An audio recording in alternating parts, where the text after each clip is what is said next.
కార్తీక పౌర్ణమి రోజు పిల్లలు బాగుండాలంటే తల్లి తులసి కోట దగ్గర చేయాల్సిన ప్రత్యేకమైన పూజ ఏంటో ఈ వీడియోలో మనం తెలుసుకుందాం. కార్తీక పౌర్ణమి అంటే చంద్రుడికి పూర్తిగా శక్తి ఉన్నటువంటి రోజు. చంద్రశేఖరుడు ఆ పరమేశ్వరుడికి ప్రీతిపాత్రమైన రోజు.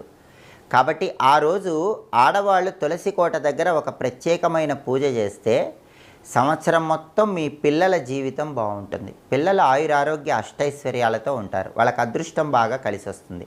ఇలా కలిసి రావాలంటే కార్తీక పౌర్ణమి రోజు తల్లి ఏ పూజ చేయాలంటే సాయంకాలం స్నానం చేసిన తర్వాత ఇంటి ఆవరణలో తులసి కోట దగ్గర ఉసిరిక దీపాలు వెలిగించుకోవాలి.